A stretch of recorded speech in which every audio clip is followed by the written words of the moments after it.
Hello, everyone. I am Queen T, also known as Priestess Ifeomile Onwari Ogunyomi, and my beautiful co-host is. Hello, I am Brandy A. McPherson. The cool kids call me Belle, and you may know me as Priestess Ajay Aife. And today, this is our first official episode of Politics of a Priestess. And so today we are going to be talking about the religious colonization of America. And what that is basically why them people even ended up over here in the first place. Okay. This has nothing to do with that man that landed in the we're not talking about him. Okay. We're not talking about him today. We are purely talking about the Protestants and Puritans and people who left the United Kingdom to come here because of what they perceived as religious persecution. And so that is what this one is about today. The source that I'm going to be using for the first part of our discussion is the Library of Congress. And so that the link is kind of floating there at the bottom. That's not the complete link. But if you go to libraryloc.gov, you go to their exhibits section and then go to the religions section, and then you'll start to see a bunch of articles. And so this specific one was, it says West Indies, which we know we are not, but it kind of talks about the Mayflower and things like that. And so I'm not doing the entire article. I'm not going to read the whole thing, but I am going to quote a good portion of it. So I wanted to make sure that it was cited so nobody tries to say that we are plagiarizing. And then we're going to have like a discussion about what we learned today. Okay. Now there was a lot of different places that I was actually reading, but this one kind of like laid it out in a way that I really kind of liked. And there's some things that I don't even think that we're taught in school about the who, where, what, whys, and hows. Like we know the Mayflower and we know religious persecution, but there's a lot of things inside of that. And so this article kind of breaks down some of it. And again, the link is down there if you want to go search for it and find the complete article and read all of it, because it was actually very eye-opening to read. And in the description, I will put the full link so you can go straight to the article. But Library of Congress has things that will help you learn.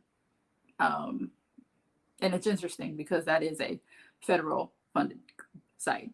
It's a whole other issue. We'll talk about that in another episode. Makes a note. Many of the British North American colonies that eventually formed the United States of America were settled in the 17th century by men and women who, in the face of European persecution, refused to compromise passionately held religious convictions and fled Europe. The New England colonies, now that's where the name actually comes from. For those who did not know why it's called New England, it is because that is New England to the people that came here from England. The New England colonies, New Jersey, Pennsylvania, and Maryland, were conceived and established as plantations of religion. Just throwing that out there. And yes, it's quoted. That's why I did this. Some settlers who arrived in these areas came for secular motives, to catch fish, as one New Englander put it, but the great majority left Europe to worship God in the way they believed to be correct. They enthusiastically supported the efforts of their leaders to create a city on a hill, or a holy experiment, whose successes would prove that God's plan for his churches could be successfully realized in the American wilderness. Even colonies like Virginia, which were planned as commercial ventures, were led by entrepreneurs who considered themselves militant Protestants, and who worked diligently to promote the prosperity of the church. So, in case you missed that part, the state of Virginia was originally a business venture to help promote the prosperity of the church. Okay? All right. We got that? Let's move on. Because we'll talk about that. The religious persecution that drove settlers from Europe to the British North American colonies, notice how it's worded, sprang from the conviction held by Protestants and Catholics alike that uniformity of religion must exist in any given society. This conviction rested on the belief that there was one true religion and that it was the duty of the civil authorities to impose it forcibly if necessary, in the interest of saving the souls of all citizens. Nonconformists could expect no mercy and might be executed as heretics. The dominance of the concept, denounced by Roger Williams, who I will talk about later, as enforced uniformity of religion, meant majority religious groups who controlled political power punished dissenters in their midst. In some areas, Catholics persecuted Protestants, and others, Protestants persecuted Catholics. And in still others, Catholics and Protestants persecuted wayward co-religionists, which means people who were not either. So the indigenous people, for example, or people who practice witchcraft. So the Salem witch trials, which will get mentioned a little bit later. Let's see. Although England renounced religious persecution in 1689, it persisted on the European continent. Religious persecution, and observers in every century have commented, it is often bloody and implacable, as it's remembered and resented for generations. Puritans were English Protestants who wished to reform and purify the Church of England of what they considered to be unacceptable residues of Roman Catholicism. Imagine wanting to purge yourself from unacceptable residues of Roman Catholicism and leaving the country. And that's how we are here. Anyway, in the 1620s, leaders of the English state and church grew increasingly unsympathetic to Puritan demands. They insisted that the Puritans conform to religious practices that they abhorred, removing their ministers from office and threatening them with extirpation from the earth if they did not fall in line. Zealous Puritan laymen received savage punishments.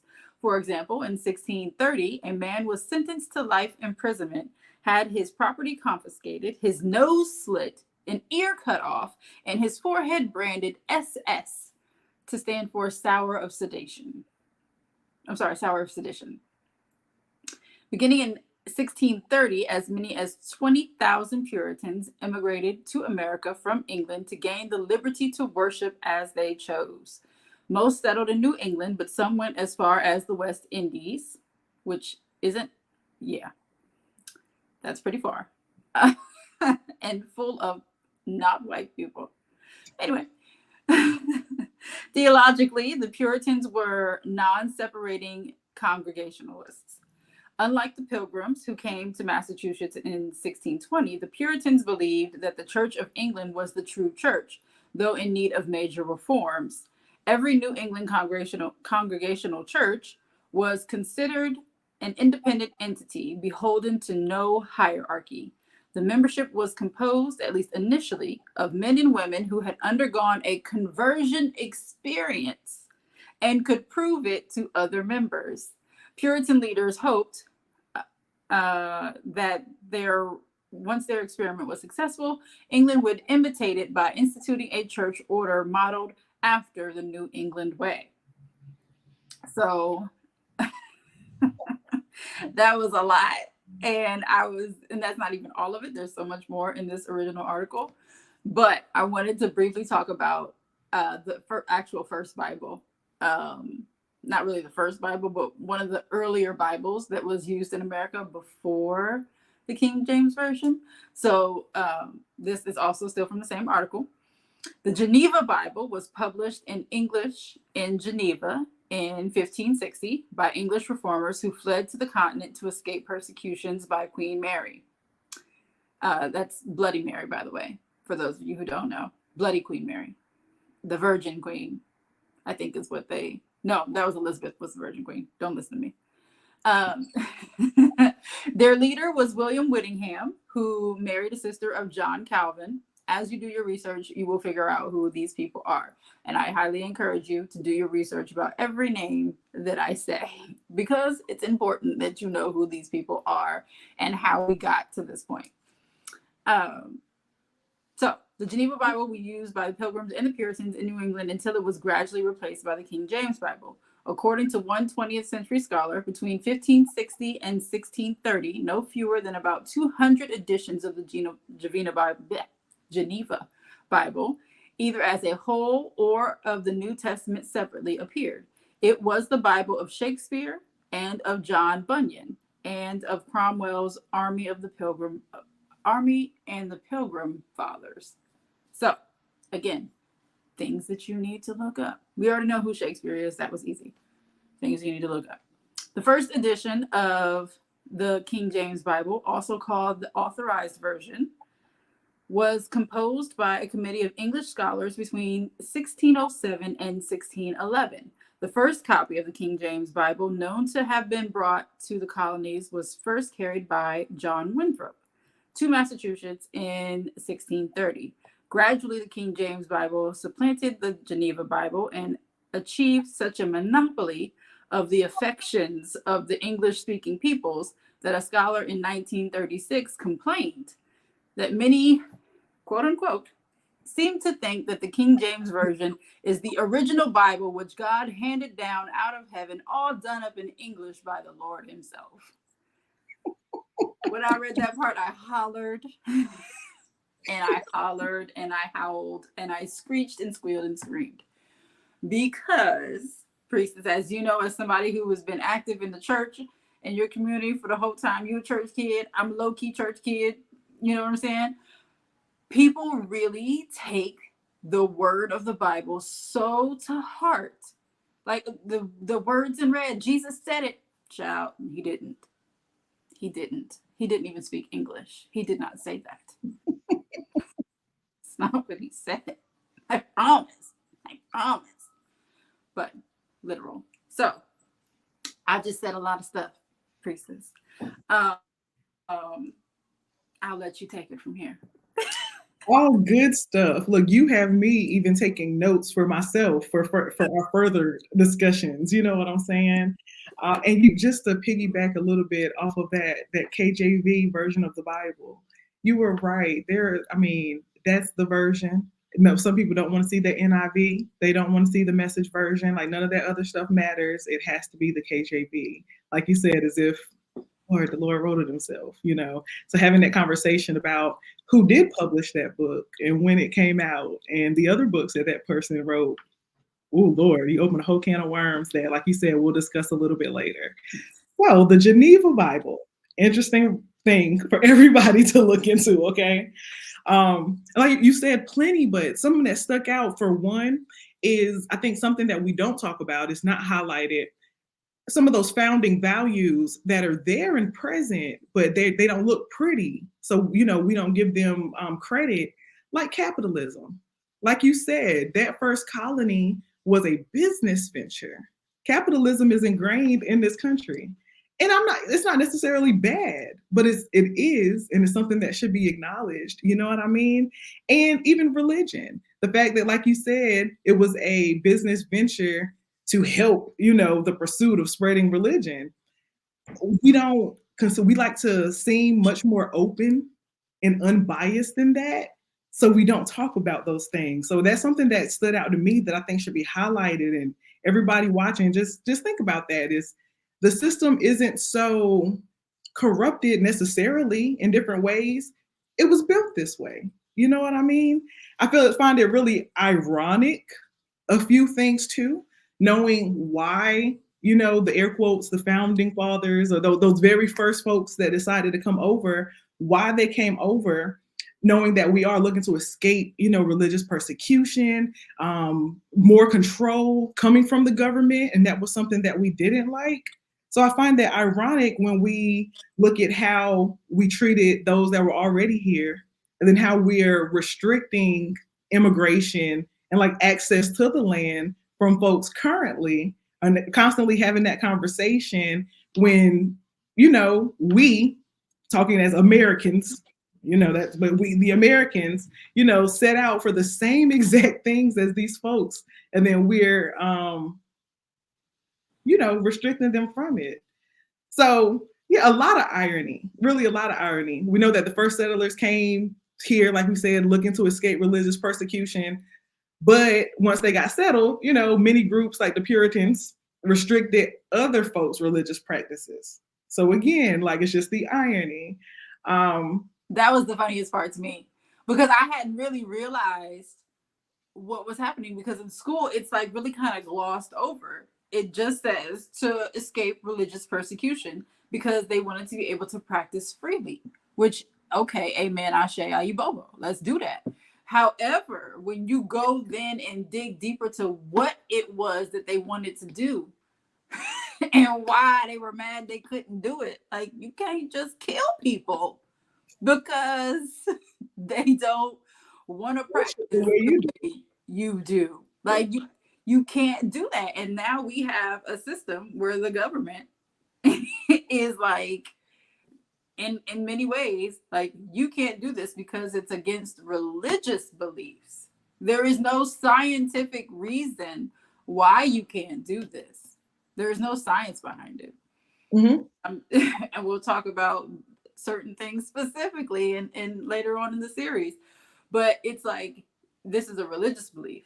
It's not necessarily based in science, and it's loosely based in morality. And I say very loosely based in reality, and, you know, in that. And then there's also, you know, certain other topics that have nothing to do with morality. You just don't like it because it's in that King James version, they made it seem like it's bad. But literally, it's only in the Abrahamic religions where it's even talked about. No other religion cares. No other religion cares. It's just the Abrahamic. It's just the big three. They're the only ones that care. And people act like those are the only religions, and they're not. Totally agreed. We see so much where, like you said, spiritual views and beliefs are what's really leaning the conversation, when it's supposed to be political, it's supposed to be community based, it's supposed to be about the people and all those things, and it's not. But again, we see that it's been like that since the beginning. It started that way. So it's so ingrained that we didn't even know that that was the real reason, because, like I said, I didn't know it was that deep. And then when I was reading this article, I said, wait a minute, hold on. What did I say? They wanted to do what? And they was mad that England said no. And that's why they came here. They came here because they wanted to forcibly make people practice the way that they wanted to. And England said, you can't do that. And that's why they came here.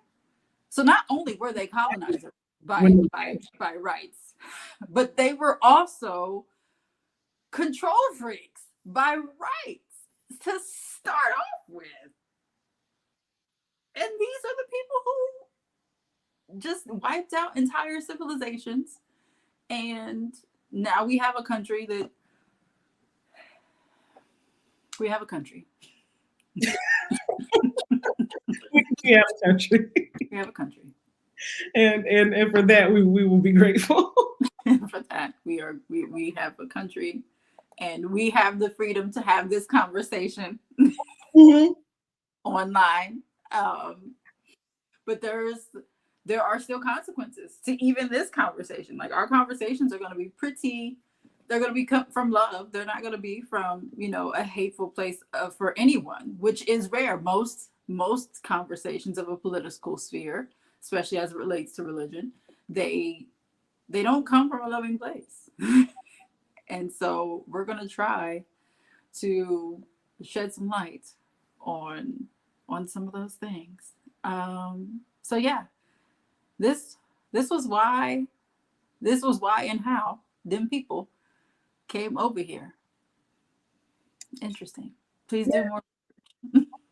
It makes me ask too. It makes me wonder, and just wonder how other people feel about it. You know, we talk about freedom of religion, and that's supposed to be, you know, one of our rights. So does freedom of religion mean freedom to impose those beliefs on other people? Or should freedom of religion mean to protect individual rights across diverse beliefs? And does it only mean the big three? Does Mhm. it, or and really does it only really mean Christianity? Because I was in high school during 9/11. I remember seeing the hate spewed at Islam and people who were Muslim, um, specifically people who were from the Middle East who were Muslim, who had already been here, people that there was never a problem with them before. And then 9/11 happened, and now all of a sudden they're the enemy. And a lot of hateful things happened. Hate crimes were committed. And I think people gloss over that. Like, them people didn't do nothing. They was over here minding their business. In most cases, it's literally like it's like 5 to 10% of Islam is extremists. The rest are like normal people. And I don't know a single extremist. I know a lot of people who are Islamic. I don't know any of them that are extremists. All of them are like so kind and loving and just good people. But you wouldn't know that the way that the media kind of like skews the perception of their religion. Mhm. We have this really interesting way in the US with the media to not be the bad guys. Because even as you said, that is like, yet no, and we can't minimize any one group's experience. But if we go back a little while, I think about even the Chinese internment camps when folks weren't even Chinese, you know what I'm saying? But they look Asian. And so here you go, got to go down there to the internment camp. Or, just all the different ways. Like we talked earlier about the natives, even, you know what I mean? How, like you said, there was a decimation of an entire group of people. Almost no, bloodlines are strong. Yes, they still live, but millions of people were wiped away. You know what I mean? And then when you read the books, when you read the articles, it kind of doesn't paint it that way. No, no, not anything, at least from when I was growing up. Anything that was written prior to maybe 2000 is not going to really give any good insight as to what actually happened. I didn't start learning what actually happened until I was a full grown adult. Mm-hmm. It was Google. Okay. It was this new information age that we have where, information is at your fingertips and you can actually learn stuff. But before that, if they didn't teach it to you in school, there was almost no way to actually learn it because unless you went to a library and you just sitting in the library just read about shit. And I tell you, wasn't nobody doing that. Then you didn't even know what to look up because it's like you didn't know what you didn't know. You know, Right. you ain't even know what to be studying, really. And the information was very skewed. It was very skewed, even definitely in our textbooks in school. The information was skewed. Like, all I know is then people came to escape religious persecution. And on the face of it, that sounds completely normal and fine. Absolutely.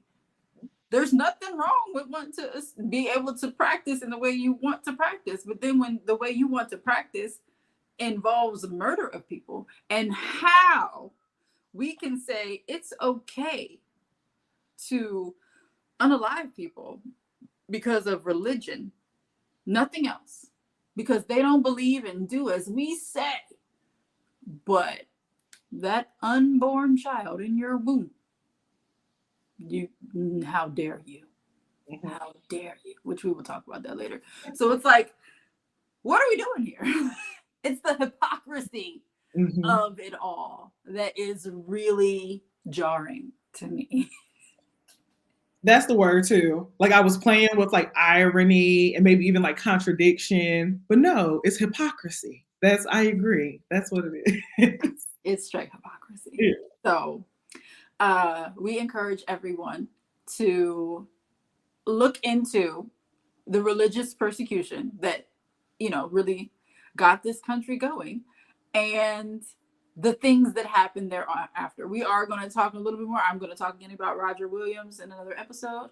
And so look up Roger Williams. He's a Puritan minister. Look him up.